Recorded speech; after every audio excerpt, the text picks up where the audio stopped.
Hey everyone, welcome back to Conversations in Pop Culture, and we are back in the saddle once again for another season. And I do want to quickly update everybody. I am slowly recovering from my surgery. I am able to wiggle all my toes. I had a nerve block put in, and so I've been working really hard wiggling my toes. And you're damn right, I was channeling my inner Uma Thurman. I'm gonna go find a guy named Bill next. So, having said that, I have with me comic creator ESK, who's done everything. Running groups. Obviously, you're known well on Facebook. He's done a bunch of comics, and I know you're in the middle of funding Volume 2 of Transhuman. So, welcome to the show. Oh, thank you. And look, and I do have one passion, which I'll bring it out first. Um, I'm actually I do letter a lot. I also letter for a couple of publishers, but my absolute pleasure is there's a lot of indie creators who do reach out to me to letter their work, and I have one interesting stat. Which I haven't I didn't tell you about this beforehand, so this is something that's going to surprise yourself, Andrew. For all of 2022, there was a project on Kickstarter which I was involved in for every day of the year. Every day of the year, there was a project, sometimes multiple, but there was at least one project running for the entire year, which I had a part in. And I'm not talking, just say I shared it. Yeah, I actually had a part in the creation process. So for the entire year. Um, if you want, I'll show you the stats. I'll bring the receipts, as they always say. I can bring the receipts. But yeah, no, it was fantastic. So the entire year. To be fair though, if you think that most campaign runs for about 30 days, I just had to be involved in 12 projects. If you think about it that way, it's not as crazy as it seems. But actually, I think there was about 20, 30 projects I was involved in, and it just so happened that they stretched for the entire year. I thought for December I was going to miss out, but then somebody launched mid-December until early Jan 2023. I was like, yes, I got it for the whole year. My name is. I loved it. So lettering is absolutely my passion. So obviously, I mean, we could talk about that too, which that obviously lettering can make or break a book, coloring can make or break a book. I've had Sandru Navagunan, I've had SG Scarlett Goth on. Yeah. Claudia Iannicello, I think is her name. Great woman. She's done a lot of colors. She's done a lot of art stuff. She had a Cowboy Bebop cover. Cool woman for sure. But that we're going to talk about that too. But I do want to talk about your Kickstarter, which is Transhuman. Yeah, I think you're fully funded, and then some. But this is for Volume 1 and Volume 2, but I think mostly Volume 2. And so, what is the basic premise of this graphic novel for those who are hearing about it for the first time? Because there's people who have no idea what this is, and they have no clue what it is at all. Well, I'll give you the one Kickstarter tip as well. So the absolute one Kickstarter tip, which you just picked up on, this is really for Volume 2. So Volume 1 was actually Kickstarted, I think 1 or 2 years ago. So the one trick would be is if I just put, or if you as a creator put Andrew, the wrestling comic, and I know you love wrestling, Andrew wrestling comic issue 2, what it does is it automatically alienates your audience. Because if you're scrolling through the Kickstarter list and you see issue 2 and you go, wait, I never got issue 1. Oh, well, skip. It does that initial mindset thing. Now, it's very, very simple to go, Andrew, wrestling comic, issue 1 and 2.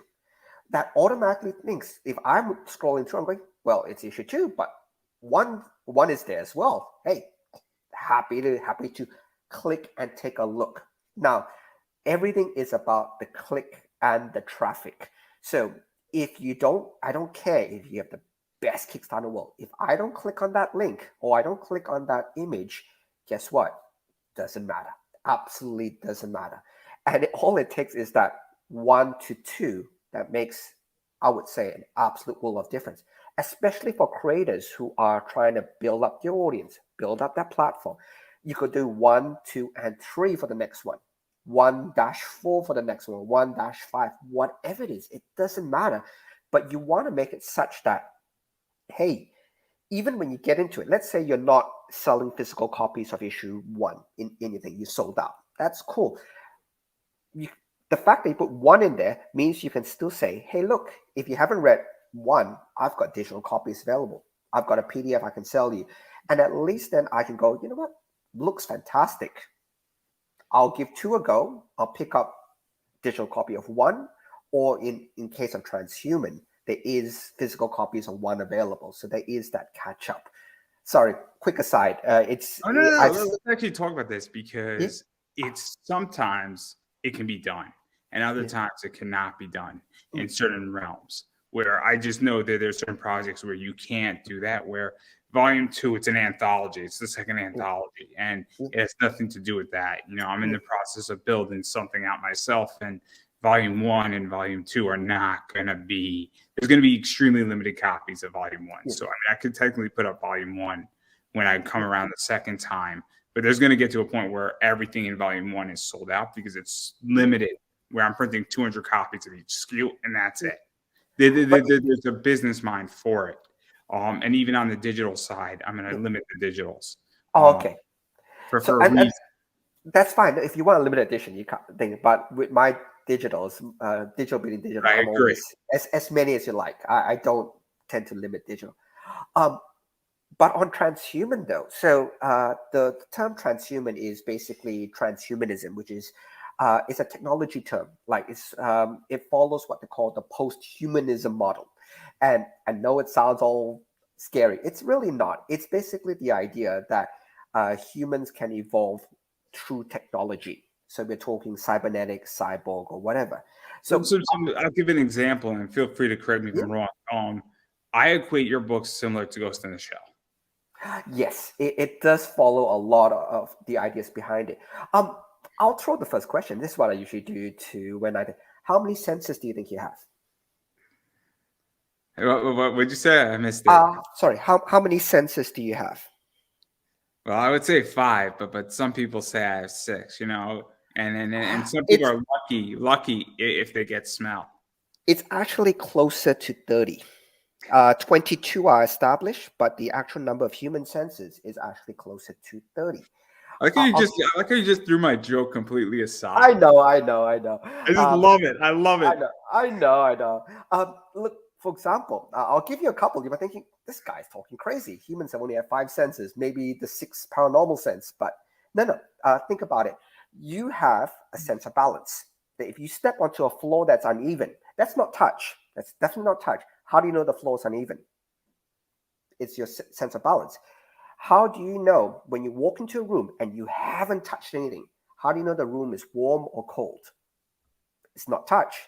It's you have different senses too.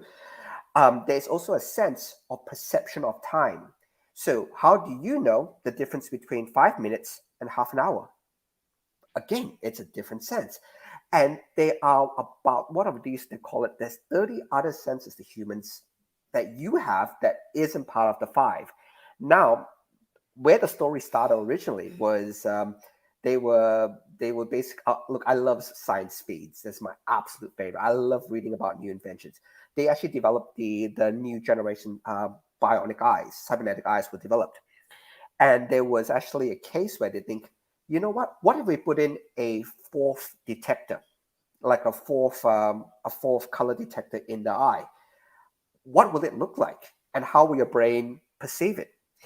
And it basically triggered everything and then if you the more you read into it, like the way I perceive the color red might be totally different to the way you perceive the color red.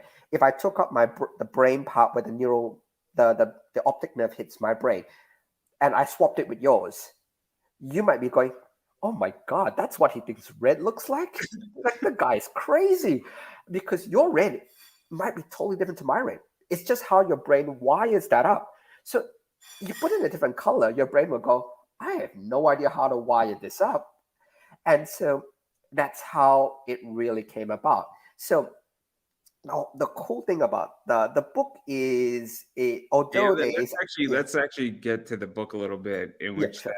I mean, My understanding is that obviously this is hard science to some degree. It's Mm, also a philosophy to some degree. It's also mm, a thought process.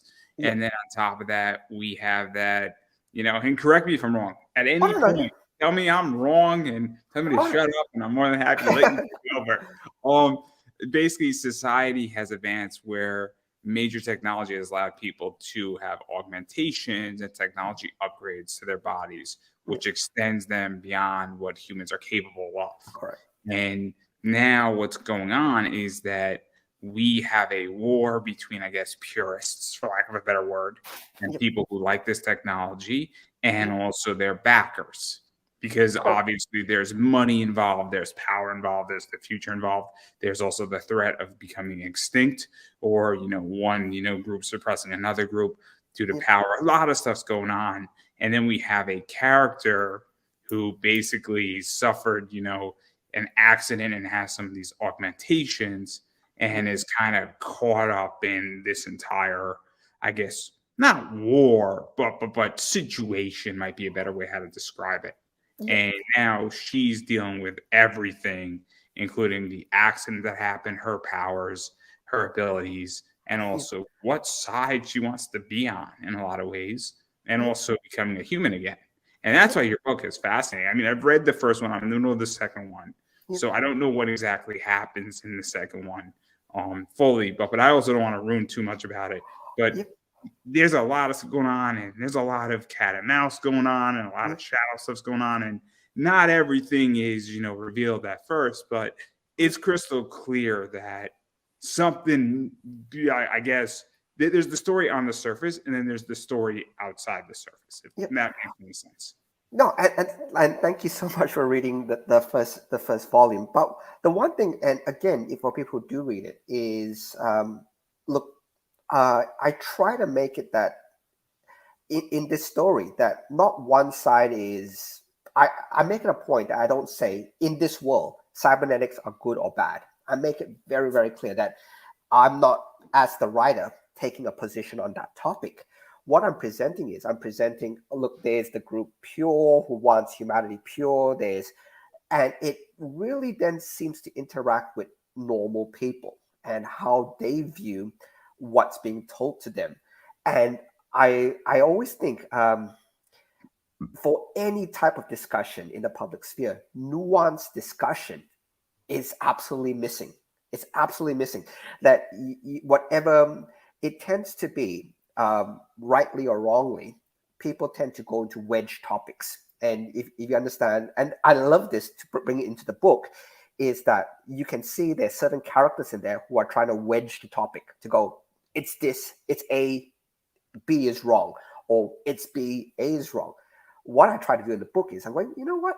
It's not. It's A and B from your perspective. And like if you read book one, and I'm happy to spoil a little bit on it. So Rivka is an ex-soldier, and basically she got caught in an accident, and she lost some of her body parts, which have been replaced. But out of that is that her problems are not cybernetic related. In book one, she's facing a divorce. She's trying to get her life in order. And you find that she finds it easier to run away from problems than it is to confront certain problems. Like, look, I like know in a all about battle, that. 13 yeah, years, guys. 13 yeah. years. And so for her, it's really interesting that the technology actually has not, she doesn't care. It's for her, it's a total non-topic to her because all her problems, the stuff she has to overcome, has nothing to. And while all these groups are yelling and screaming at each other, she's going, oh, I'm just here to do my job. Just seriously, leave me alone because I'm Yeah. facing a divorce. I'm facing this. I'm a functioning alcoholic. She is. Let's face it. That's all. She's a functioning alcoholic, and none of it is related to what the whole world seems to be arguing about. So I did steal a little bit from the X-Men, because with X-Men they had the wedge topics. Mutants are good, mutants are bad, mutants are good, Yeah, mutants are let's bad. actually Yeah, talk about that. Not the X-Men, but yeah, wedge topics. So I have a show yeah, called Embolden.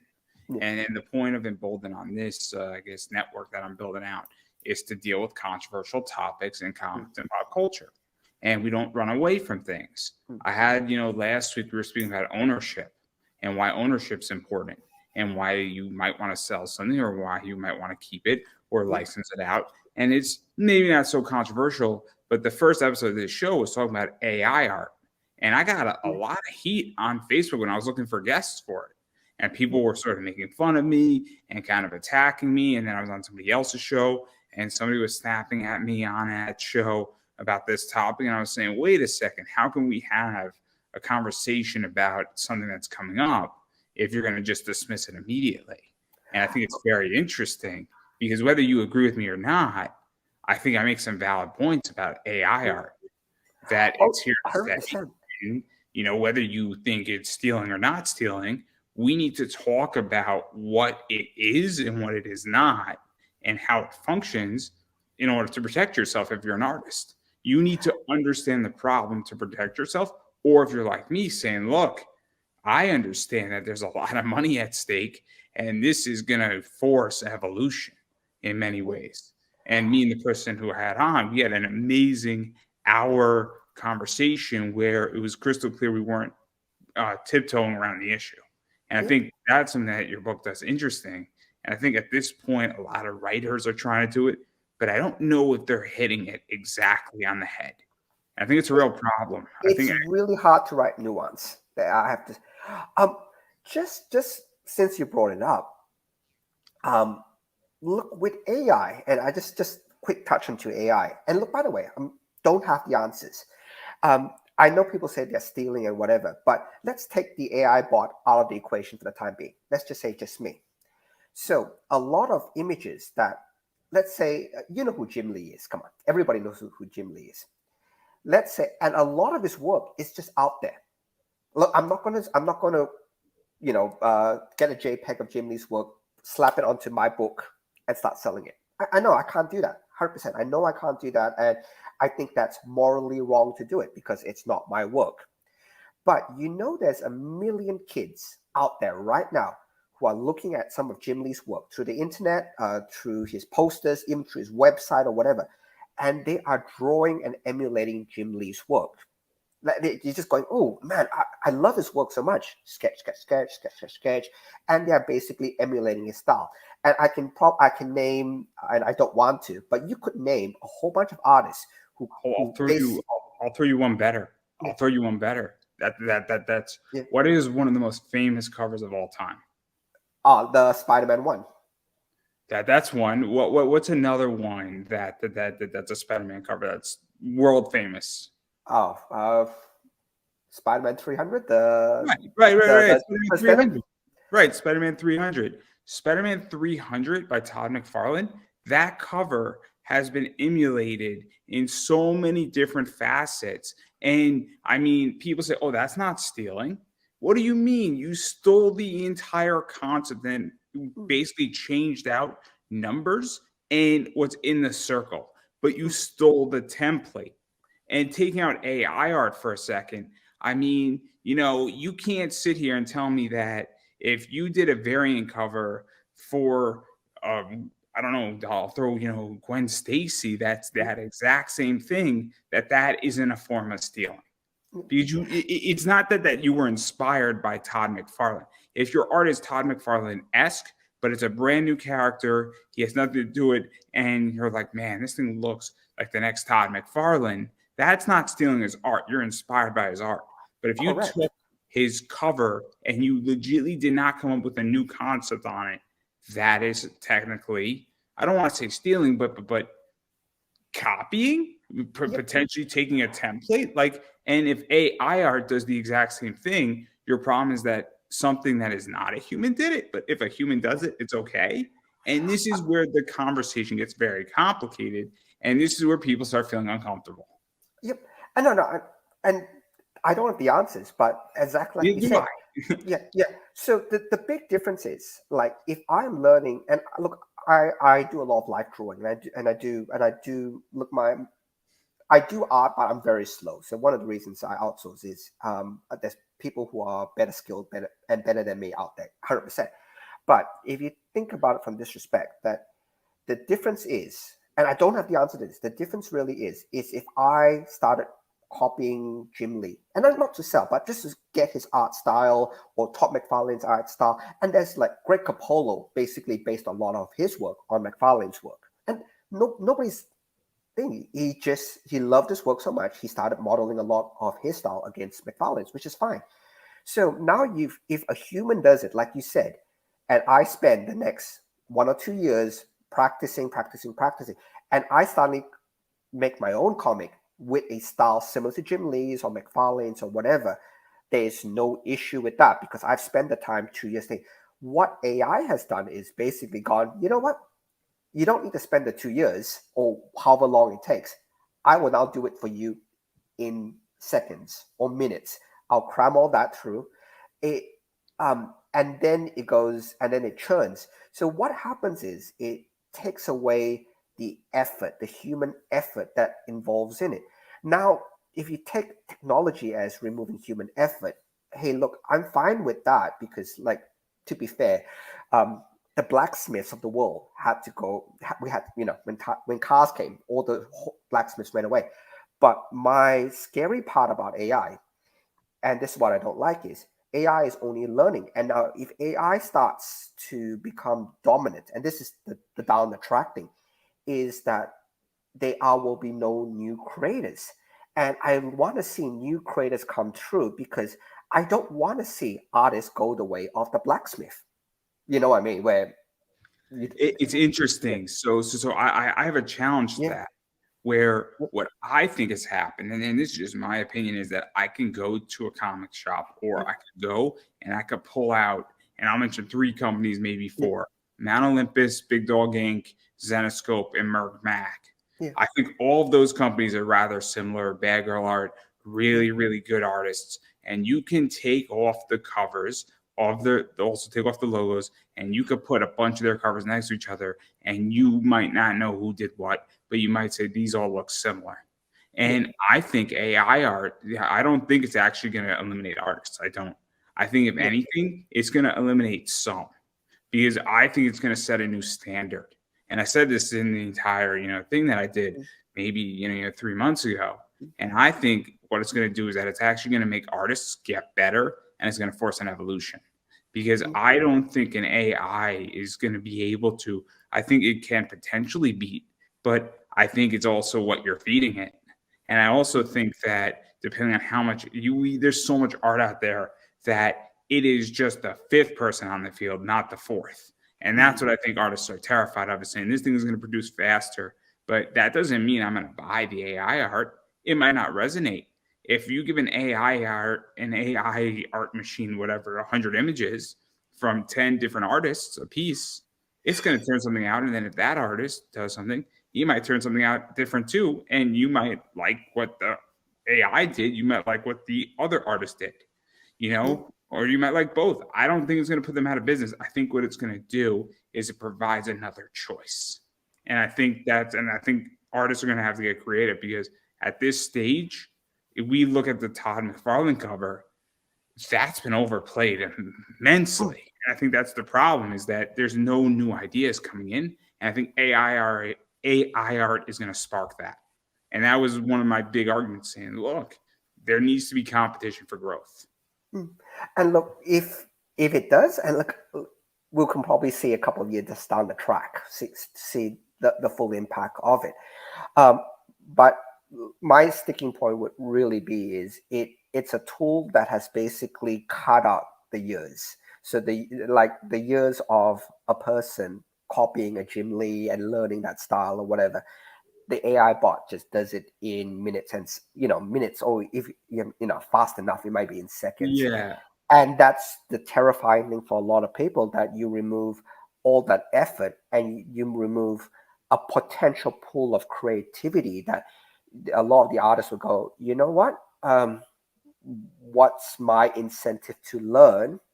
But exactly like you said, it will spark the top of those artists to go, I will need to work harder. It's going to say we're getting our asses kicked. We need to bring the fight back. Yeah. And I think that that's something that, is sometimes lost. I mean, look, as I go back, you're a wrestling fan, right? Yeah. When I am. WCW was beating the crap out of WWE created Stone Cold Steve Austin. They created, The Undertaker started doing stuff. You had The Rock, you had Kurt Angle, you had all these guys coming out of nowhere saying, we need to fight back and push back. And after a while, they were like, oh man, we're getting destroyed here. This sucks.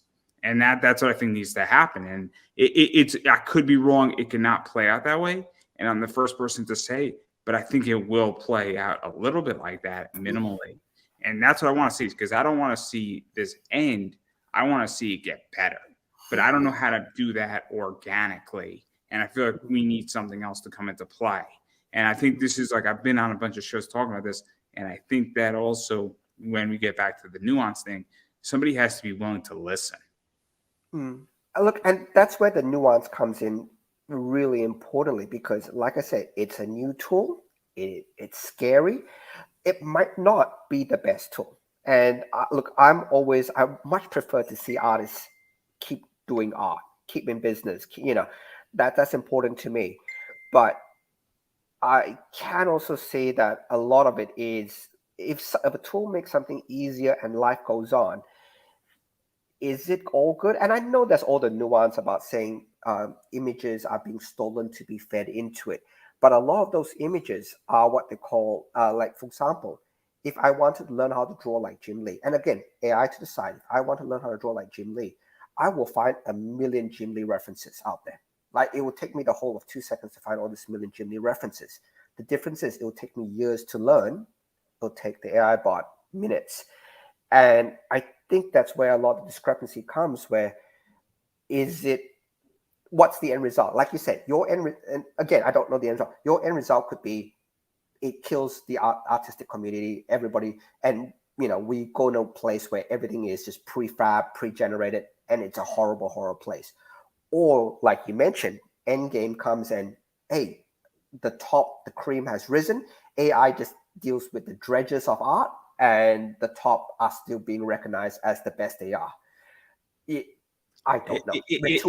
Too early. Also, the other side of this is that it also raises a question, because everybody that I've spoken to has a different view on this. Where some people say, I don't really care. I care about the monetized side of it. Where if you're taking an image from, J. Scott Campbell, he should get a royalty on that AI, what it generated out of.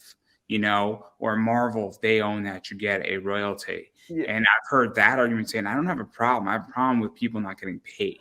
The royalty section goes really, and again, if you play the logistics, and this is where, like most arguments, you need to get very, very specific, if you can imagine. So, J. Scott Campbell. This whole conversation with me and a bunch of you, it's been going on for like 6 months, guys. Like, this has been going on for probably 500 hours. So I'm making and it's fun between me and a bunch of my friends, because we're all playing a game with each other and having a good time, having an adult conversation. But sorry to cut you off, but continue. Oh, no. Look, by the way, I like nuance. I absolutely like nuance, and things need to be specific. So it then tracks back to, okay, the AI took Campbell's art and fed it in and generates said images. Now, if you're going to royalty that, then you've got to go back to who J. Scott Campbell's influences are. When you homage somebody else's cover, you pay no royalties for that. It's just me saying, I like it so much, I'm going to follow that style. Now, again, you got to remember, everything needs to be specific. So if you remove the AI bot out of the equation and I follow the artwork, do I need to kick back to you? And if I do need to kick back to you, how much do I need to kick back to you? What contracts need to be signed before I kick back to you? And you can imagine then the logistical nightmare that opens up. And now you can go back. Now you take a step back. Oh, wait, I homage your cover, but your cover was actually influenced by something that was done by another Batman artist, or that Batman artist loved this guy's style so much. And then if you keep going back, you go, well, Batman was based off Da Vinci when a lot of Da Vinci's old drawings were inspiration for Batman. So do we go all the way back to Da Vinci's estate? Look, It's all complicated. you can imagine. And that's where, and it's the when you start getting the specifics involved, it starts getting a bit silly. Now, if you remove that AI bot from the equation, and it was just me learning Jim Lee style, and then I get a job drawing Andrew your wrestling comic, and because I've learned Jim Lee style really well, you can say, hey, look, I can see you like Jim Lee a lot. I love your work. Do I need to kick back to Jim Lee? And the answer is no, because I've learned over 2 years or whatever long to learn the It's style. so tricky. It's so tricky. And again, Do we have the answer? I don't have the answer. I'm just saying how complicated it is if you open that can of worms. Now, if we leave the can of worms unopened, then you go, okay, you fed the images through, that's on you. Then the question comes through to, does that mean that no artist is allowed to look at somebody else's work to learn? Because again, remove the bot from the equation. The bot just does things a million times faster, which is scary. Look, I don't have the answer to and you that. could even go further and raise another question: does that mean an artist can never commission a character they don't own? You're at a Comic-Con, I have a commission by Elias Chazos of Van Helsing. Yeah. Now, Zenoscope happens to like that cover that Chazos did. It's a beautiful cover, but he drew it, and he did it in Copic marker. Yeah. And they have a good relationship with him. He's one of their like artists that they work with all the time. So I don't think they would have had a problem. But also, there's an unspoken rule, right? But if we start opening up those, can of worms, does that mean that somebody can't create original art, do a sketch of a character, and then sell that sketch? And it raises a lot of questions. And this is the whole problem: is that once you go with AI art, then it's going to go downward to regular art, and then it's going to be a disaster. And then all of a sudden, you're going to have real problems later on. And I think a lot of people, what they want to do is they don't want to talk about this. They don't want to get very specific, and they're terrified because once you start going through this, it becomes a disaster. And I am for AI art. I've been very crystal clear on it, but I'm also pro AI collectively. Yeah. It's not just AI art. I find AI art just to be the sideshow on what AI is, and it's just a byproduct. It's kind of like how rum was created, where they were trying to create sugar, and the excess of the sugar, when it was churned and heated up, became rum. And that's how rum was developed. And so that's the whole thing, is that rum is a byproduct of sugar processing. Yep. Look, but my stake in this, I am pro artist, pro creator. And I understand that AI is scary and all the rest of it.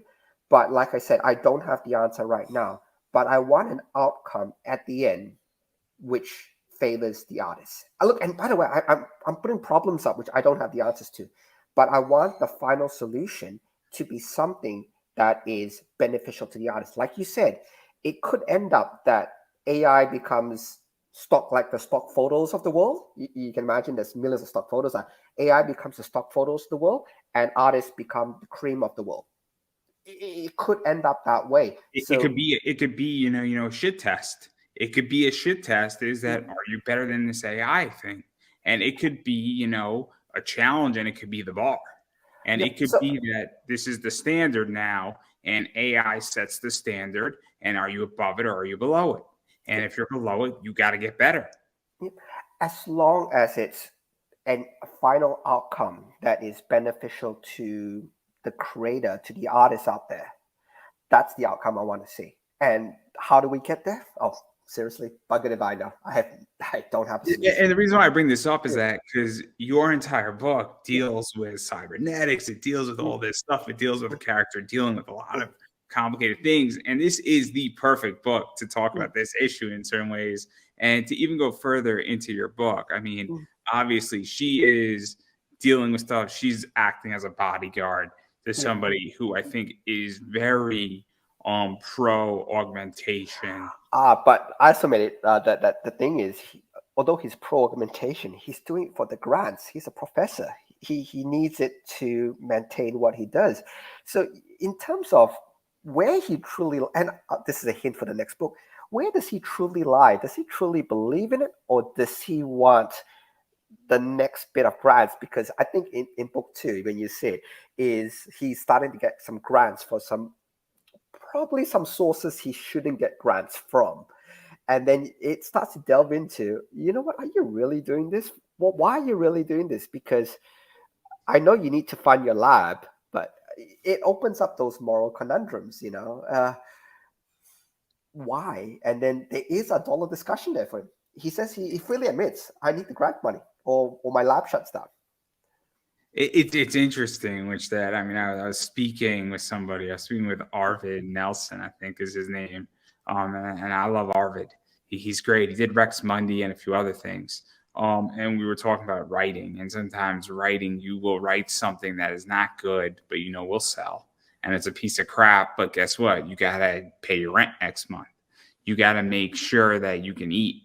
You got to make sure that the lights stay on, or you have a passion project you want to do. So you'll go write another comic for DC and Marvel or whoever, pull in $6,000, and that'll get you to fund your passion project. Yeah. And this is very much that same moral issue.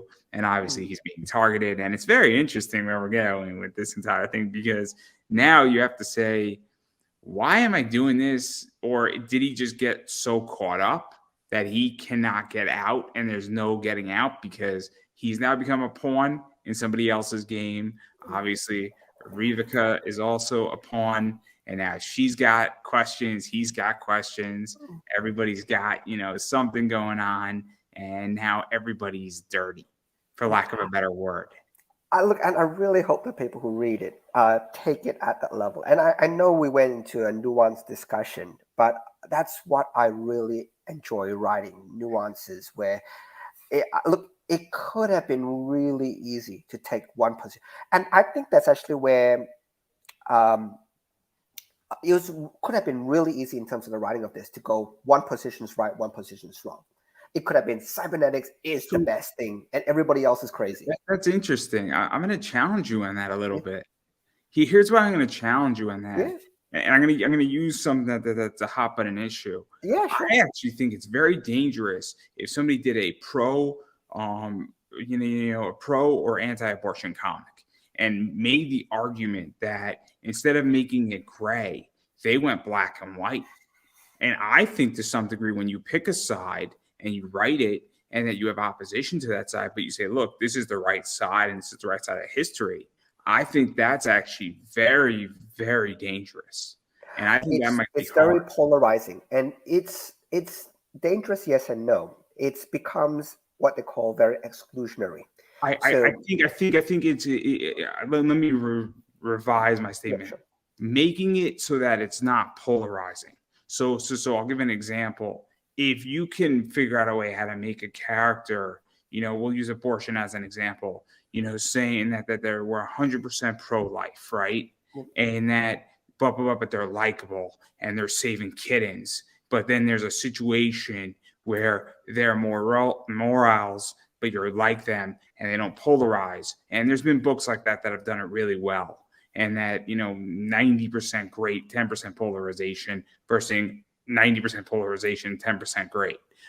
There's books that are 90% polarization. I mean, Mike Barron's been on this show. Thin Blue Line is a very polarizing book. The Private American is a very polarizing book. I mean, we got to call it what it is. Just because, I enjoyed Thin Blue Line, I'm probably going to enjoy The Private American. I think it's well written, and I think it's a good book. Doesn't mean it's not polarizing. But that's my point, is that I think something like Civil War Captain America, in a lot of ways, especially with the Punisher and his positions, is very much that not polarizing point of view. And I think it can be done. But but I agree with a good part of what you're saying, is that making it so that it is gray is also a skill.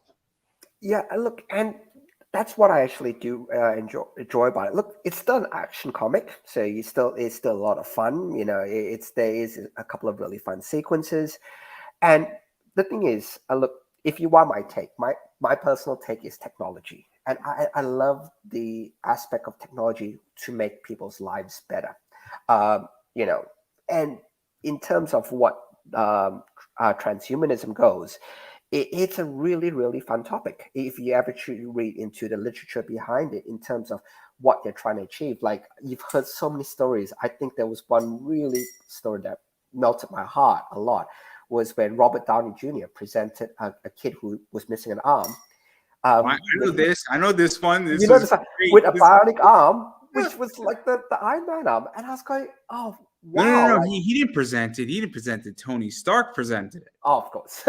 I know, but how awesome is that? And to see, and this is my position on this one, is to see people's quality of life being improved by all this. It's fantastic. And the more stories and that's actually one of the inspirations. And like I said, one of the first inspirations was basically pushing humanity to the next part of evolution, but actually improving quality of life. When I saw it, it was like, oh man. So I think I actually have written the story further down. There is a sequence where the preacher character meets a little girl who got into an accident, and she's been augmented with legs. And he finds it very hard to say to her, you know what? God took your legs away. You shouldn't be running. And he can't be in that position to do so because she's happy. And there is a happiness that she can run again. She can play with her friends again. And so I love that type of moral conflicting things, especially in the characters who are meant to have these hardline positions. But like, when you read the book, the preacher is a good man. Like, take away what his stance is on cybernetics is. He's a good man. He cares about his people. He worries about situation. Like, I want him to be almost like, you don't see it that much anymore, but the priest of the small town, the person who knows everybody, who knows everybody's problems, and he's a type who doesn't just come out and go, I'm going to fix your problem for you. He's the kind of guy who goes, he nudges you in the right direction, and at the end of it, you do the right thing. And then he'll go, yeah, I knew you were going to do that. And you know, that type of character. So I think actually, I'll spoil it, further down the track, he actually sees a situation where his worldview is totally shattered, but he understands he's the type who wants to help people. And like, you can kind of say he works the soup kitchens. He does all that good, happy stuff. And he's trying to now morally... and then he starts to say, hey, look, if I use cybernetics as a weapon, oh, that's bad. But maybe cybernetics for certain situations, not so bad. And I love it. I actually do like this type of situations where, and the great thing about a topic like this is it's a topic that's so that you can kind of relate to other topics, just in terms of understanding nuance. And I think the world would be a lot better place if people could understand, you know what? Not everything is that crystal clear. And I love it. I love that. And to be really fair, the all X-Men used to do it so well. You had the X-Men who are branded as terrorists and all the stuff. And then you got poor Scott Summers going, I'm just trying to save you guys. I'm just trying to save you from whatever world-ending threats coming next. I'm just trying to save you guys. And after I save you guys, you throw rocks at me. It's like, dude, back off. I pick on Scott Summers because Scott Summers is probably one of the most picked on X-Men character. He's the one who gets slagged the most.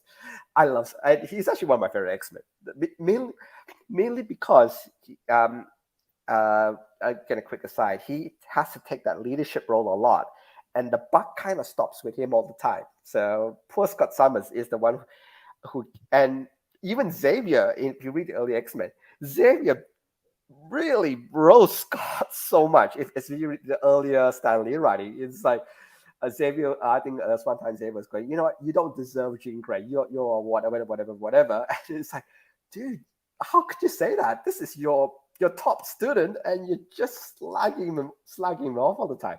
So if you ever get bored, read the early X-Men, and I think there's a meme of Xavier picking on Scott Summers, and it's just basically Xavier roasting Scott Summers.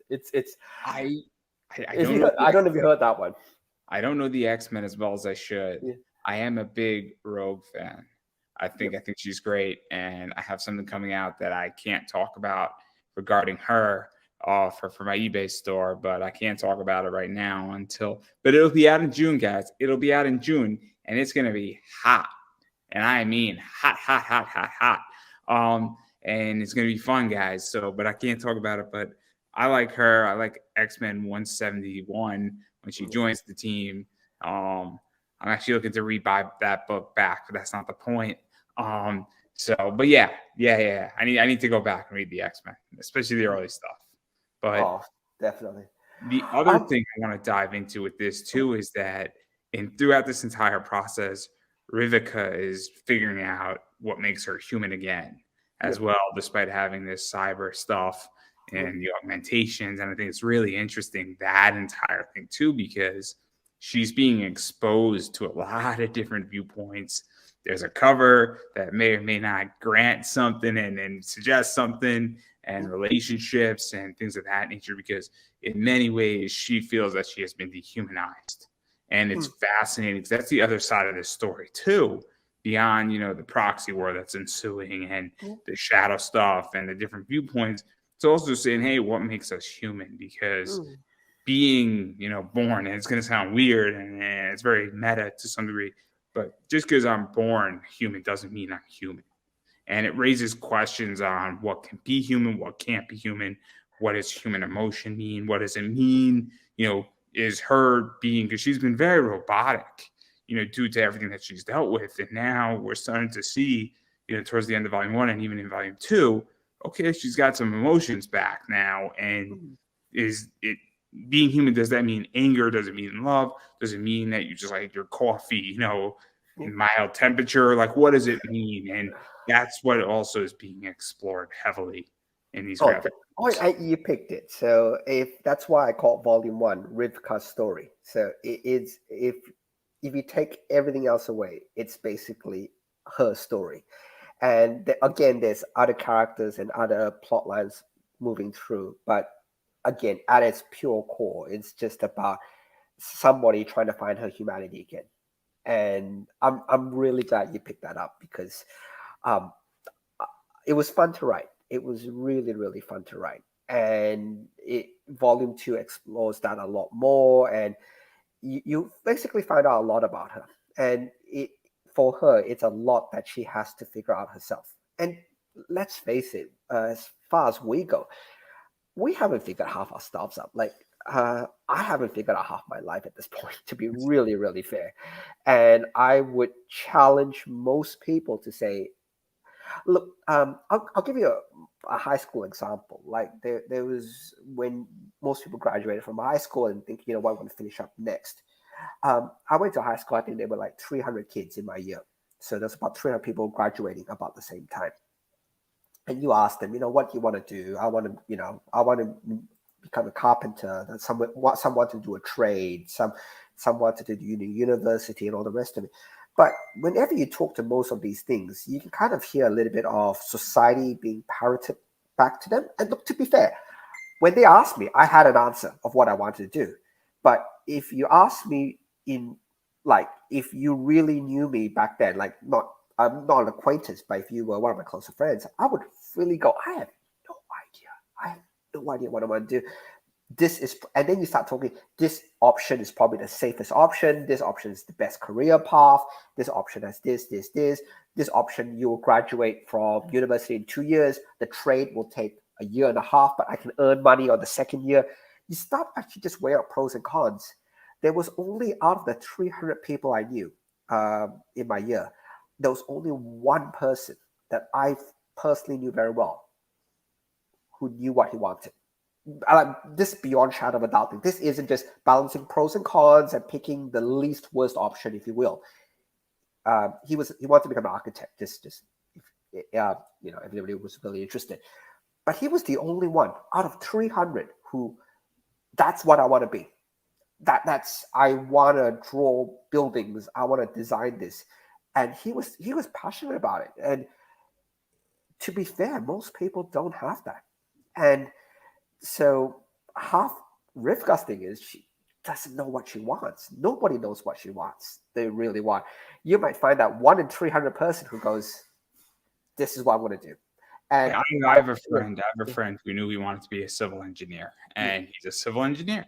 he's happy. He knew he wanted it. He likes it. He's into it. He's into all sorts of weird stuff that's regarding engineering. And he knew he wanted it. He went out. He did it. He had a great time. He did it in like 5 years. He got like a master's in engineering, and he's great. And but I know that I knew one thing when I graduated high school. I knew I was going to do something in political science, and I knew that I pursued that, and I accomplished that for a little bit.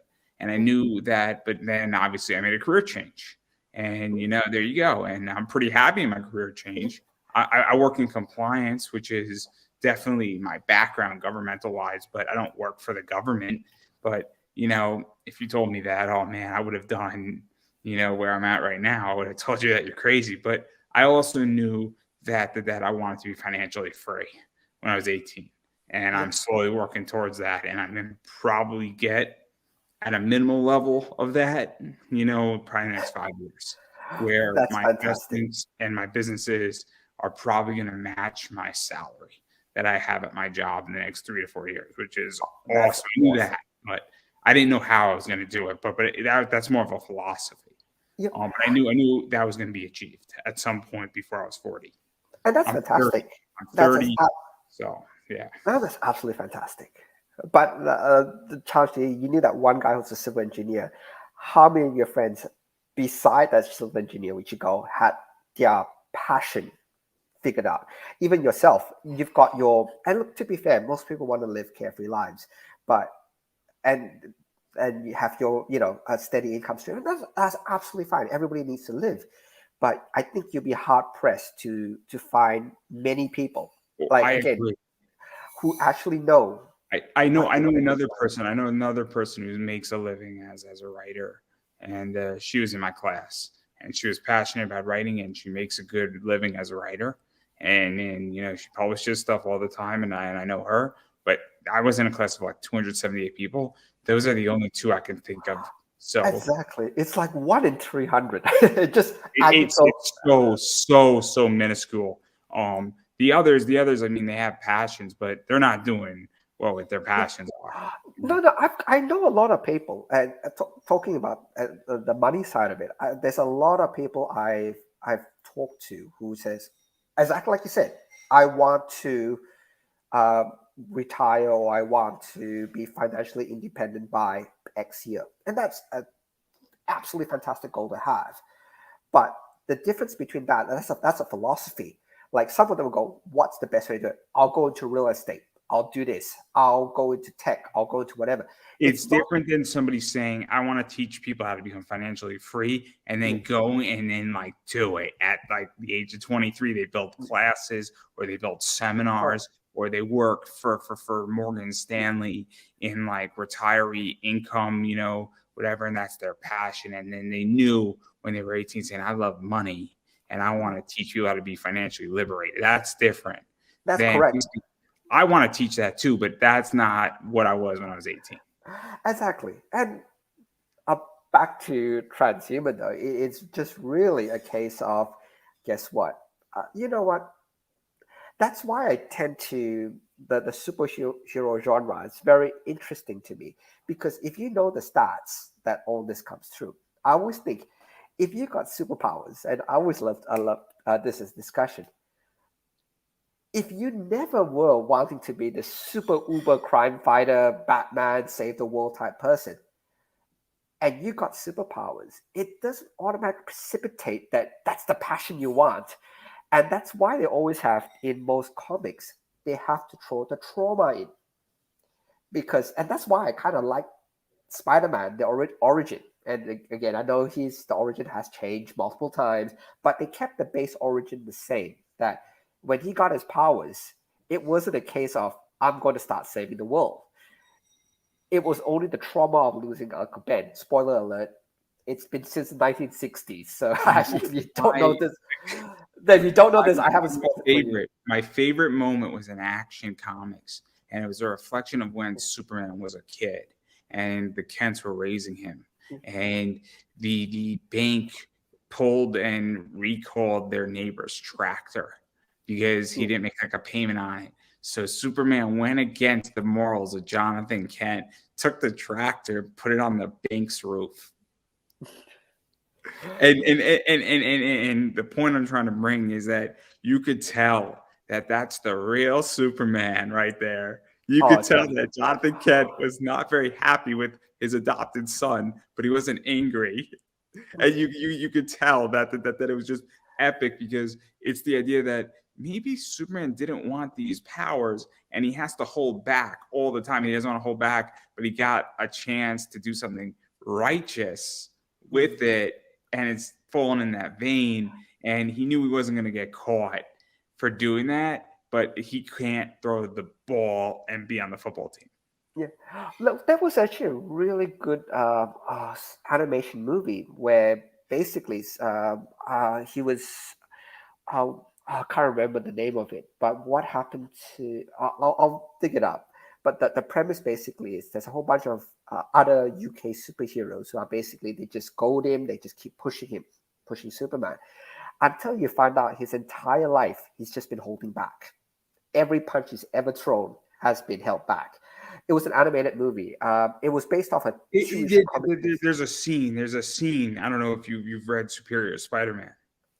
I have read Superior Spider-Man, yeah. Right. You know the scene I'm talking about, where for those who don't know, I'll give some backstory. Peter Parker and Doc Ock were fighting, and somehow Doc Ock figured out how to switch bodies with Peter Parker, and then Doc Ock died with Peter inside of it, and then Doc Ock becomes Spider-Man. And now he's acting and he's fixing every error. So there's some funny things where he's like, "You don't have a PhD. Well, we got to change that." And then Doc Ock changing Peter Parker as you getting him a PhD. You get him doing stuff, and then he realizes that he almost kills somebody as Spider-Man. He's like, "Oh snap! All these years, Peter has been holding back against me." I remember that, and I love it. I love that idea. Um, Brilliant writing, brilliant. Arguably Dan Slott's best writing ever. That scene. I want to I want to show you my absolute passion, and I'll show you this one. If I can share, I'll send you a screen share. It's just an image. Let me pull this one up. So this is something I did for another creator, and so this is the lettering I did. And for someone like me, to see something come to life in this way, if you're talking about passion, and I mean, if I had enough, that lettering could basically cover all my bills. It unfortunately it doesn't. It helps a lot, like cover all my bills. I think it would be fantastic. But basically, the script didn't break all the stuff apart, but it allowed the whole breakup, and it didn't have SFX, so I could basically have my own thing to it. But to bring a scene to life like this is my passion. This is something I want to see. And so in Transhuman, I do all the lettering. And so for me, it's I hope when you guys, if you back it and you do read it, I hope you actually see the amount of choices I make and the amount of decisions that get done. Because it's it's a passion of mine, and I hope when people actually do read stuff which are passion driven, that they can kind of say, hey, look, this is so cool, because you can kind of see the creator cares. Like I'll go through pages multiple times to go, oh, if I move that slightly left, slightly right. And I also do a couple of videos, and I have to admit, doing videos drives me bonkers, because when I'm like, you think a 30-second video, it's done and dusted, it could be quick. But for me, I am coming down to the microsecond time scale to go, well, the beat hits, boom. So I need the scene change to hit on that beat. Oh, wait, it might be slightly better. The scene change happens slightly before the beat, when the next, oh, wait, it's better after the beat. And I will spend an hour time scaling that little video back and forth until I go, you know what, screw it.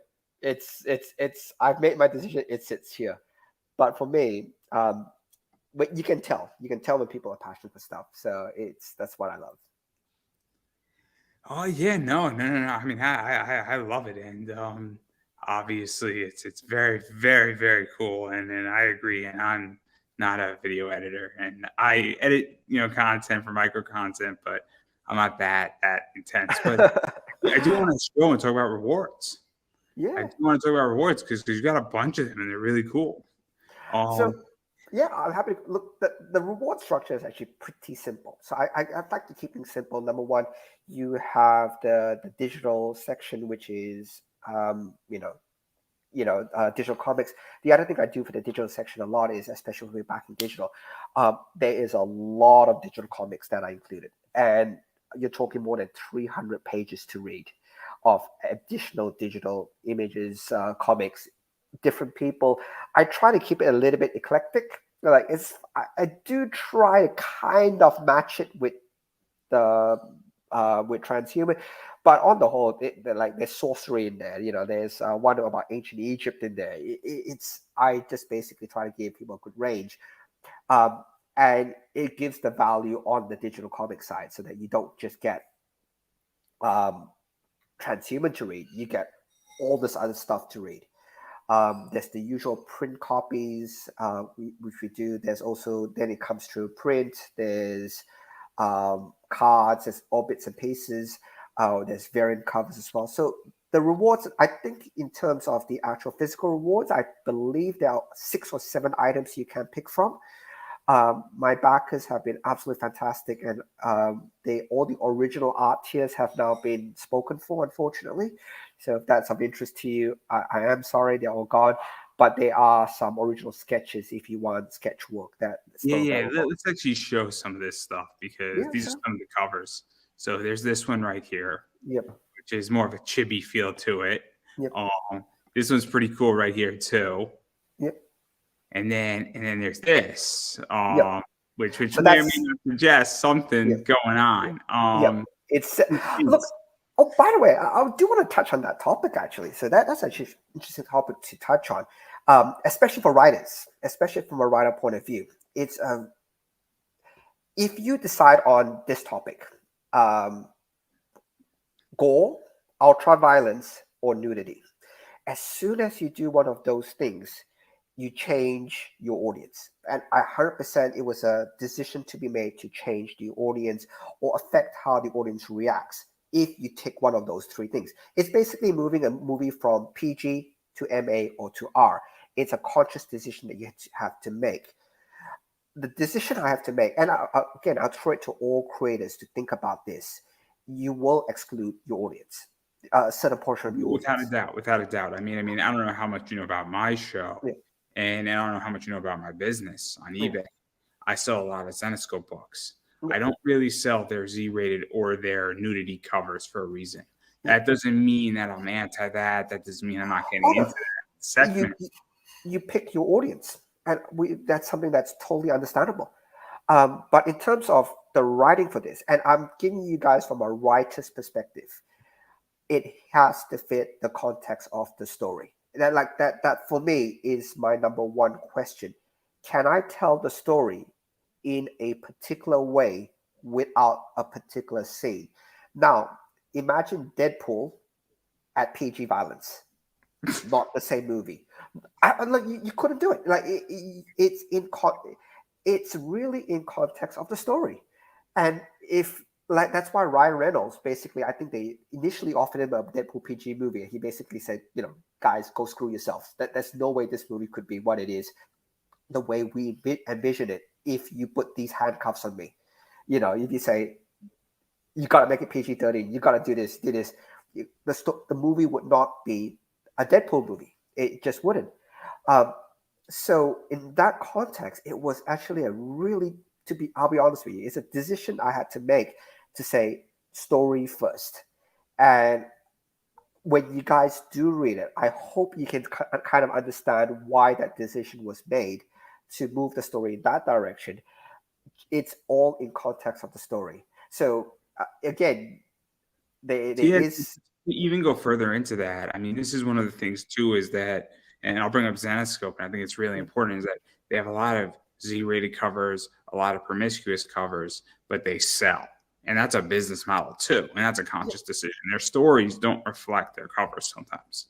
And so it's a very interesting thing, and it's a very interesting topic to go into, because, well, you could have a nude cover, a regular cover, a very promiscuous cover, and sometimes you got to do what's good for the business. If I know X is going to sell, I'm going to maybe put that on a cover. And even though it might not necessarily have to do with the story, if I know people want it. And so that's tricky too, because when you go into something like this, I mean, obviously you're going into a particular direction, but you do have this type of cover, and this does sell in a lot of ways. And it's actually not the most popular variant covered, by the way. Just as an interesting point, it's the first one, the Abri one. The one with the not the chibi one. This one is actually the most popular one so far. But that's actually where, as a creator, I make it a point that, hey, guess what? The story does reflect that. So in the variant covers not safe for work versions, it is actually part of the story. So I make it a point that if a direction gets taken where where you have to alter your audience a little bit, it has to fit the story. And my only thing would be is please read the story, because it really, I hope when you do read it, it makes sense of why it's important for the story. It's like if it could be fully excluded from the story and it's just as good, I would always say to most creators, you don't need the ultra violence there. But if it doesn't work, it's interesting. Hey, it has to be part of it. So the story does reflect it. And in terms of, so it's slightly different from Xenoscope, where let's put a really cool cover and, get the cover to sell. That's fine. And I do understand the thing behind it. It's an interesting business model, and it works. And look, Exactly. they're not the only ones. They're not the only ones who do it. A lot of people do it on Kickstarter. A lot of people do it. Merc Mag does it. Big Dog Inc. does it. I mean, Mount Olympus does it. A variety of comic companies do it. It's not an exclusive business model, because at the end of the day, if that's what pays your operating costs, you're making a sacrifice to get to the next month or the next year. And sometimes you have to do that. And what you hope for is that you get more than the next year by doing that strategy. Oh, but because look, you can kind of tell I'm really passionate about the story, and as the creator, I make it so that it is a creative decision as well. And look, don't get me wrong, there is a bit of marketing involved. Like, you know what? It appeals to it as much as it pushes a certain audience away. It also will attract a different audience. Don't get me wrong, I understand all that. But my absolute headspace was always, is it in service of the story? And what I really hope when they do read it, they'll go, that wouldn't make the story would not be as strong without this. And I'm being really cagey because I don't want to spoil it. I want it when they read for the first time, they're going to go, oh my God, what happened? Because it is I would say 100% in service of the story. And that would be my take on it. So I really hope when they do read it, there is a bit of shock and awe, because it's the way the story is told. And I really liked how it turned out, the story. And it's all one step back as well. I'll keep jumping back. We don't, as most comic creators will tell you, we don't really do this for the money. Don't get me wrong. We want to make it the money to make this a career so that we could base off it. Don't get me wrong. There's always that. But if a comic creator who wants to start his comic for the first time says, oh man, it's a lucrative business, I could be making millions doing this, I would be the first to go, oh, I'm really sorry to disappoint you. I think There's a saying that you're in the wrong industry. if you don't have an itch to do comics and you can stop now, you probably should. If you can't stop, then you're going to be stuck going through it and trekking through the mud. It's just the way it is. So, like, I don't have an itch to do comics at the moment. So I haven't started, right? The second I get the itch, the second I get the bug, I'm going to be trekking through the mud, win, lose, or indifferent, right? And I think that's the plight of a comic creator. What you hope is that you push out stuff and people like you, and that you grow and you grow and you grow, and you hope it works. But there's a good chance that you might break even, or you might even lose money, but you have to do it because you love it. If you want to make millions of dollars, you might want to sell comics instead. Oh, look, it's like the same with writing a book. And look, I'll give you some stats which are very sobering. The average book writer, this is a published book writer who treats this as a full career.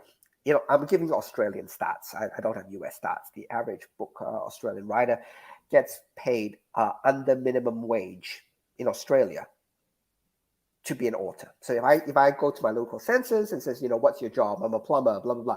If you tick author, you are below minimum wage on the average. This is a published author with books in bookstores, in libraries, and all the rest of it. You are under minimum wage. It's granted. So why do they do it? And I would have to say and I keep harping on this, it's to tell the story. And if I'll be really frank, if I prefer people to and you know what, as a creator, sometimes I get comments going, this was horrible. To be really fair, I don't mind. The one thing that most writers don't want is apathy. That's probably the worst part. How was it? Meh, it was okay. That's the worst comment you can give a writer, to be really, really fair. Because it's okay. Help me out here. Now, if they come back and go, look, I didn't like how this happened. The dialogue here was very stilted, blah, blah, blah. That's all stuff they go, you know what? And if you have a good writer who's constructive or a creator who's very constructive in terms of learning, they'll probably take a lot back and go, you know what? I hear you. I did this because this was in my head, but I see how you interpret it that way. I can maybe next time get better. And you just keep hoping as a creator, you keep telling better and better stories. So that's the big crux about it. That scary enough, I'll personally say, we don't do this for the money. Again, Yeah. there's a million ways how to make money. I know how to make a lot of money in a lot of different sectors and equity, selling comics. Don't become a comic writer if you want to be one of those. Don't become a screenwriter either. Don't become a novelist. Not saying it can't be done, but there is the top 1%. Don't get me wrong. Like every industry you have, there is the Stephen Kings of the world. You know what I mean? There always will be. There is always going to be the Keanu Reeves of the world. But for every Keanu Reeves, there's probably a million people waiting on your coffee table, waiting for the next big break, which, they'll never come, because how many, if you got a million people waiting for one big break, and there's one big break that happens once a month, the math doesn't give you enough that everybody gets their big break. You know what I mean? So what happens? There's a lot of other industries where the odds are stacked a lot better in your favor to advance, to do well. Comic writing isn't. I'll give you. There's a whole bunch of published comic writers, and again, not naming names or whatever, but published full comic writers who worked on big name books. Every once in a while, you see the GoFundMe or something come up from them going, something's happened. As my fan base, can you please help me? And my heart breaks. Honestly speaking, my heart absolutely breaks, because this. I'll give you one, and I'll drop his name because unfortunately he's passed away. There was a guy called, I'm going to butcher his surname, Norm Belfrog. He was a Batman artist. He passed away a couple of years back. He did some amazing Batman work. But when he passed away, he was like, I need some money to help me with my medical expenses and stuff. And your heart broke, because you're thinking, you were one of the most prolific Batman writers. He wrote he drew a whole stack of issues for Batman. I think Detective Comics, actually. And he couldn't cover his medical bills. And you're just going, my big take out of this is that it's a tough industry, and if you have the passion, absolutely go for it. If, like you said, if you have that itch that you cannot scratch, do it. But if you can all avoid that itch, sometimes it might be better for you to avoid that itch. Yeah, no, I think it's just that, and I think that unfortunately, if you can avoid it, you should. But obviously, if you're a huge comic guy and that's your thing, so you got to do. But anyway, I want to back out of this, and I want to play my favorite news segment in my show. and it's the tough questions, and the stakes have never been higher. And so this might change your life completely. It may not, but you have to buy one item that I'm going to show you. You have to sell one item, and you have to burn the third. And I don't know if you're ready for it. Are you ready for it? Let's do it. So item number one is the Bushwhackers autobiography. Ooh. So the Kiwis, your neighbor in country New Zealand, done by the Bushwhackers themselves and John Crowther, who does a bunch of comics. So that's item one. Item two, since we're on cybernetics, is Full Metal Alchemist, not Brotherhood. The first one in Blu-ray, the complete series, wrapped up nicely like this. Cool. And then the third item is an item that is parallel to none other. It is a Bushfire Heroes Pop Culture. I've got that one. How did you get that one? That was an Australian release. I'm very impressed. In mint condition, shipped from Australia with no protection. I am very, very impressed you have that because it's the back guys. Look. I'll give you a bit of history on that pop because I actually do have that pop. So my area, and I'll show you some if after this. Like I won't bother your audience too much. Sydney had horrible bushfires 2 Decembers ago. We're talking about the entire city in a plume of orange. Like seriously, the sky was just orange and red, like constantly. They estimated the wildlife of close to 1 billion different animals dying. It was absolutely horrific. Worst one for like decades.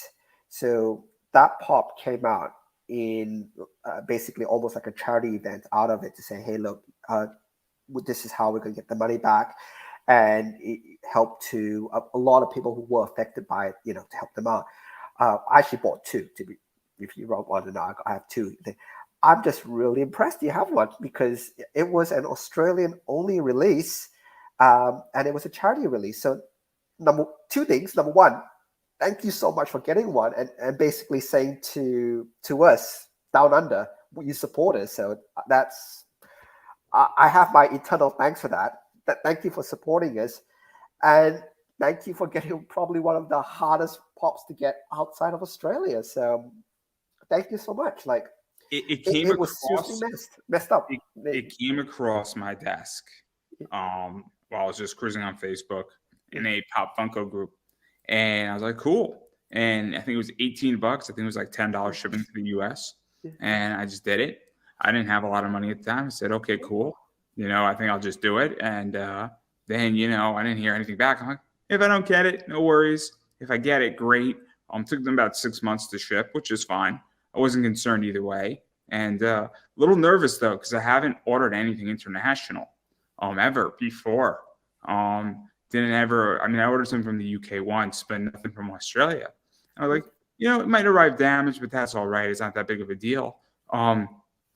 Arrived in just the cardboard box, actually, oddly enough. No Funko protector, tight. I open it up, comes perfectly. I ordered something from Illinois like a week before, thing came crumpled. And I'm like, how is this possible? How is this possible that this thing has traveled legitly like 4,000 to 5,000 miles and it arrived nearly perfect? And this thing that has traveled 120 miles arrived damaged. So what are my choices? Buy, burn, what was the last one? So you can buy, you could sell it. You buy an item, sell an item, and you have to burn the third. So you can buy one of the items, you have to sell the other, you have to burn the third. I'm sorry, Bushwhackers. I'm not a huge fan, so that one I have to burn.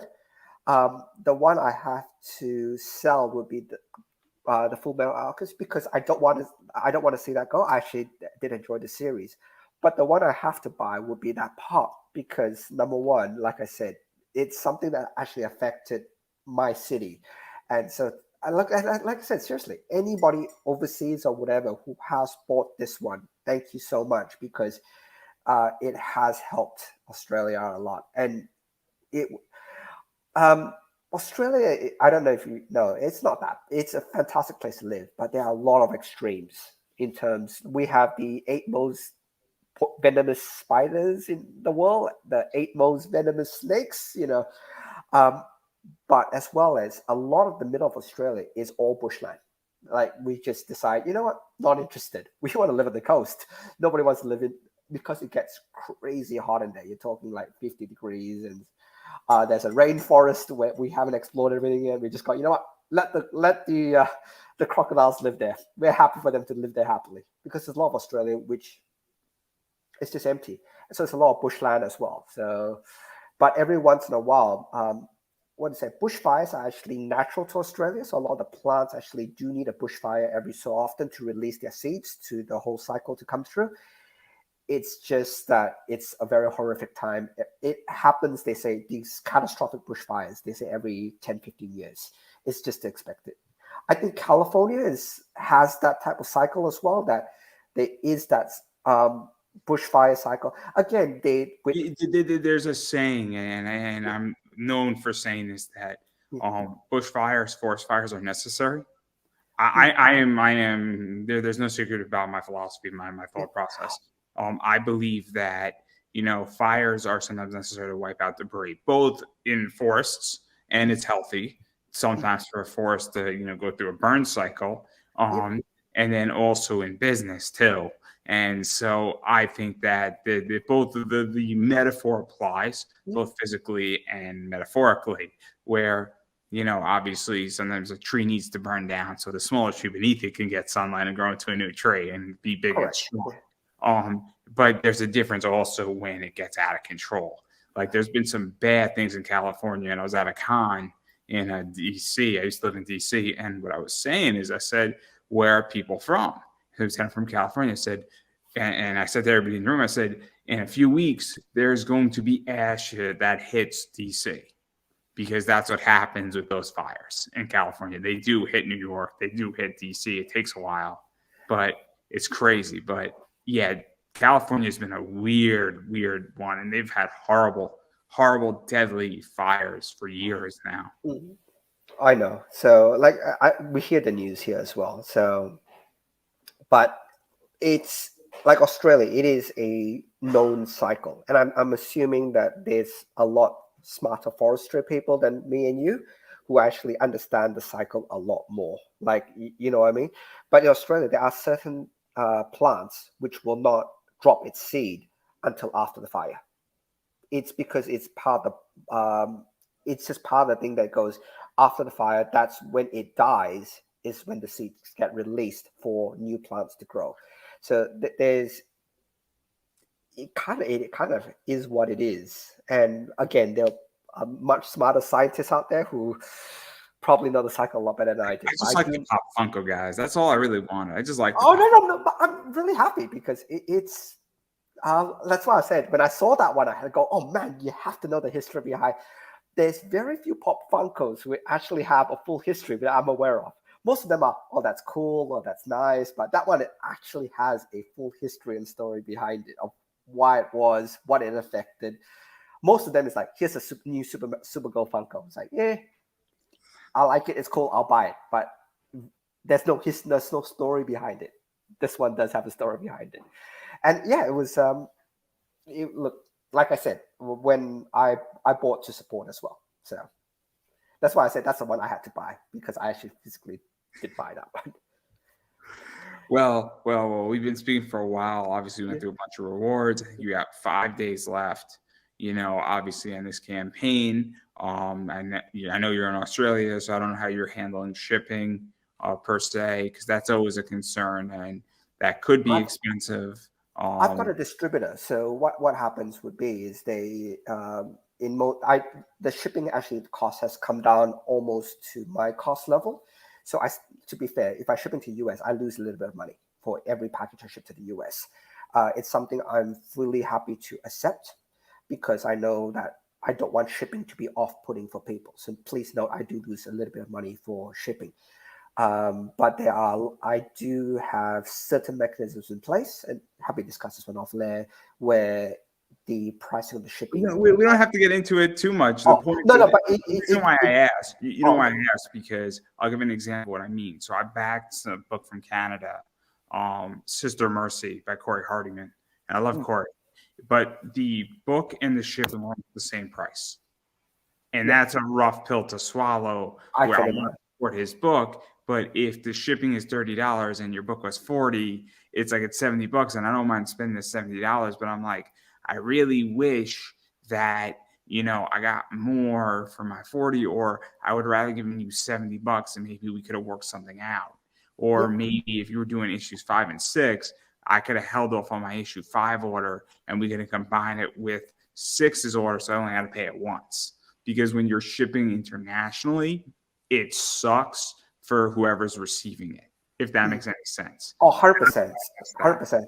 So my shipping cost is from Australia, and I've got some secrets I like to keep on this one.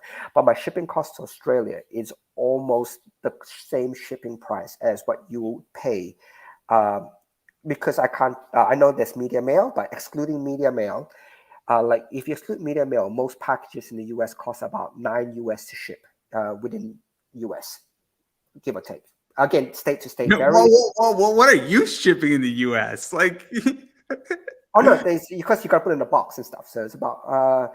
But my packages to ship in the US cost $12. Like, okay, there you go. Like, I've been told about $9. But I don't know where all these people are getting $9 US. Now I get $100 insurance on my stuff, but that's included, and I ship through the US Post Office. But my stuff arrives perfectly. I mean, I charge a flat rate on eBay of $11 for a reason, and people criticize me, but I'm like, your book's gonna be perfect when it arrives, and if it doesn't arrive perfectly, it's insured. And you're like, I get it, but $9, man, I gotta speak to whoever you're speaking to. But my shipping from Australia to the US is 14 Australian, which is about I would say in US terms about $10, $11. That's my shipping cost to the US, and it gets shipped in 7. Look, to be fair, I've learned a lot in terms of shipping. I've gone through a lot of campaigns. You don't have to go through all of it. It's all right. I want people to feel comfortable. That's the point. I've improved a lot in my shipping. So I'll freely admit, my first few packages, this is my 15th campaign, my first campaign, I didn't do a good job. I freely admit, and I deserve all the, it came damaged, it was this. I freely deserve all that because I didn't know, and I fully acknowledge it. But right now, everything gets shipped in, I don't know if you know about GSM, 700 GSM envelopes. There's cardboard back. I do all of that now that it comes to you perfect, perfect. And I've taken my lumps in terms of I didn't do it properly to start off with many moons ago. It's something I have learned. And like I said, I'd rather lose a little bit in shipping, lose a little bit in packaging for you to get it the way it was meant to. And my usual thing is, even if you do all that, it just takes a courier who decides, I don't like you very much, to step on the parcel, to step on the box, or to physically bend the box or whatever. And it doesn't matter if you ship it Gemini mail or whatever. If a particular postman decides to try to jam a Gemini mailer through a mailbox, it doesn't matter how good the mailer is, it will break. Like, I always say to anybody, if that happens, there's no blame on you. Write back to me and I will fix it. I will 100% fix it. I will not, until you get a copy which you're happy with, it's me to fix it for you. And I take that very seriously. And there's people who went back to me and said, oh, look, you shipped it really well. It just got damaged on the way. I'm going, what happened? Oh, it looks like someone stepped on it. I'm going, oh, God damn it. Give me your detail. Let me know. I'll fix it up for you. So as much, even if you ship, like Andrew, you probably know, you can ship your stuff. If your mailman decides he's out to get you, they'll break the parcel. I'll say something that's going to sound slightly offensive. I've learned a very valuable lesson, and it's happened twice, and I can't prove it's just anecdotal, that if I ship anything to New Jersey, I insure it for $150 regardless of price, because I've had packages get lost in Jersey. And for whatever reason, they don't get lost in Florida. They don't get lost in Illinois. They don't get lost in California. They get lost in New Jersey. And I get $100 automatic insurance for this reason. But I've learned a valuable lesson. I can't prove it. It's just the way it is. Where certain states, I just think, and it's not politically, I have no evidence. I just only have evidence that I know of, that I know there's going to be a problem with that state. And it sounds crazy and it sounds weird. It sounds like a conspiracy theory, but I don't need to learn a lesson a third time. That's fine. So people buy from international. Basically, the main point would be shipping off the physical copy is very, very, very fair in terms of pricing. I've made it so that if you want the physical copy, the shipping is not cost prohibitive. So you're not going to pay more in shipping than the book is worth. You're actually paying about half. So a single volume, which is a trade paperback, the shipping is $14. Again, I need to check. I think it's either $14 or $15. So I can't remember what it is. And unfortunately, I wish I could bring it lower, but that's already me losing a bit of money on each package. But I much prefer you to get a physical copy than to worry about shipping being an issue. Yeah, and then finally, I'm going to give you a chance to self-promote. Obviously, you got a lot of stuff going on. Where could people find the Kickstarter? Where could people find your social media? Where could people find everything that you do? Because you don't just have this thing. You obviously have a lot of other stuff going on. And so where could people check out everything that you do? The main thing to check out would be if you type I'm transhuman as one word in the Kickstarter. That's probably the Kickstarter I'm pushing the most at this point. Like I said, I've got 4 days to go. So please do check it out. I really appreciate if you take a look. And if it is of interest to you, any support would be great. Otherwise, look, I'm not that big on Instagram or Twitter. It's not something I use too much. But if you look for Sigmate, Sigmate Studio, one word, on Facebook, you'll find the page. I do try to keep it up to date as possible. So the main thing would be if you really want the latest and greatest, go to that page, drop me a quick message. I'll add you to my mailing list. And that's usually where all the coolest stuff I release information-wise gets sent out. And look, and thank you so much for having me on. Like, it's been a blast. And I know we've got into some interesting segues and topics, but yeah, it's been a lot of fun. And I'm actually really glad that we could discuss some of the more contentious topics, if you will, because I think it's important to understand that despite the topic, the end goal is usually most people will agree in the end goal that the world's a better place out of this, or that's exactly what people want, or you get the best story or the best whatever. And it's how you get there sometimes. That's the nuance. But thank you so much for having me on. I really appreciate it. And then I'm going to just keep saying it. I've been saying it for almost 4 years now. You have to support what you love, and you have to support indie comics and whatever that comic is. If it's this book, if it's somebody else's book, if you want to see more of it, you need to financially support it, and you need to back people's Kickstarters, or go to their web stores, or go to their eBay stores, or go to their Shopify stores, or wherever else they're selling, Etsy, wherever else they're selling. You need to go and actually buy those books. Or if they're at a con, you need to go buy those books, because when you buy those books, it lets them know that, hey, I have more money coming in and you want more of this content. And furthermore, when somebody has more money, they could produce something faster, better, longer, and all that jazz. Furthermore, you need to follow people on social media, and you need to engage with them on social media, because that also lets people know, and it lets publisher knows, it lets distributors know, it lets a variety of other entities that are necessary know that, hey, there's interest in this item or this comic. And so that's something to keep in the back of everybody's head too. And then as far as I'm concerned, I got a bunch of stuff going on. Obviously, my social media is Pop Anime Comics on Twitter, Pop Anime Comics on Instagram, Pop Anime Comics on Facebook, Pop Anime Comics on YouTube. And I'm doing anywhere from 3 to 6 interviews a week across various sectors. So there's an interview for everybody to watch. up on YouTube is always free to watch on YouTube, Facebook, anywhere else where you can catch an interview. Furthermore, if you'd like to advertise on my show, my ad rates are actually up there. And, it's very interesting, and we can work something out. If you're interested, my email's up there as well. It's andrewedavis@hotmail.com. You are more than welcome to shoot me a message there, or you can shoot me a message on Twitter, Instagram, Facebook, whoever else. And hopefully I'll catch it, see it, because sometimes I don't. But yeah, that's everything I got. I also have a t-shirt out there. I have Buy Me a Coffee if you would like to support independent media as well. And yeah, that's pretty much everything that I got going on right now with me. I don't have a comic at the moment, but never say never, and who knows what's going to happen on that front. But yes, that's everything that I got. And on that note, I'm going to give you the final word.